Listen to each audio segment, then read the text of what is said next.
स्वर्ण जयंती पालन ओडिशा यह एक स्थान यहाँ गोटे मिनी ओडिशा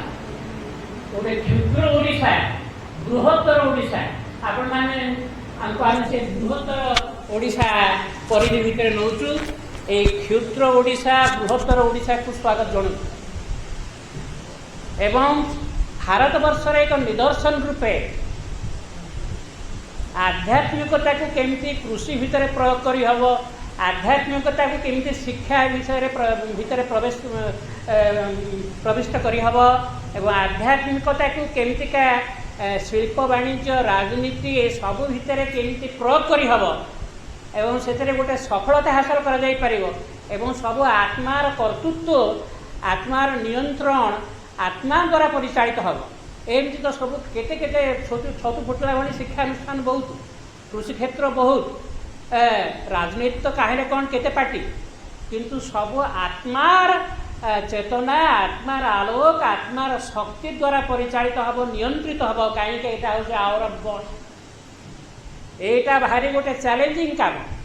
जेहेतु बाबाजी प्रपति जे जो माने द्रष्टा पुरुष थिले एवं तांकर ए उच्चतर चेतना उपरे दखल थिला एवं से शक्ति को से माने धारण करथिले एवं तार एक प्रयोग क्षेत्र रूपे श्री अरविंद श्रीक्षेत्र को निर्वाचन करा जायछि केते लोक आसिछंती केते लोक जाइछंती सेतरे किछि जाच नै जो माने ए कार्य पई उद्दिष्ट से माने निश्चित भाव से माने रहि परिबे नै ए कार्य अंशग्रहण न करिक रही पारे कौट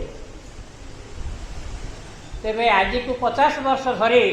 आमर समस्त सीमितता भितर ए अनुष्ठान बंची रही आग को जावाक चेष्टा करुचे आपण मानक समस्त आपण समस्त को आह्वान करुचे जे यही कार्य को आम निश्चित भाव आग को नवा कहीं ए हूँ एक महाजागरण जार केन्द्र स्वयं प्रभु श्री अरविंद एवं श्रीमा अच्छा तांकर उपस्थिति एवं तांकर चेतनार गोटे प्रवाह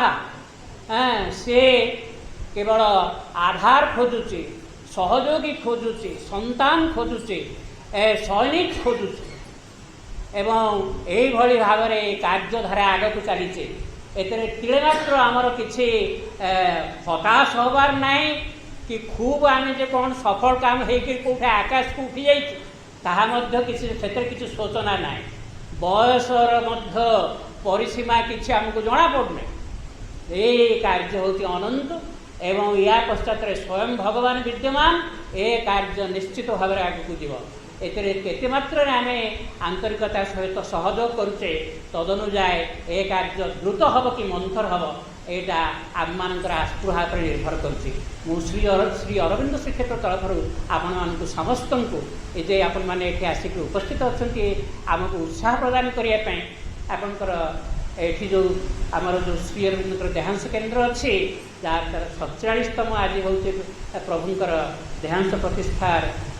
वार्षिक दिवस एते आपण मैंने जहाँ कि गोटे जेतिकटा शुद्धता जेतिकटा उपस्थिति जागृत होकर रही तार सानिध्य नापी आप आसमें समस्त स्वागत करूँ धन्यवाद।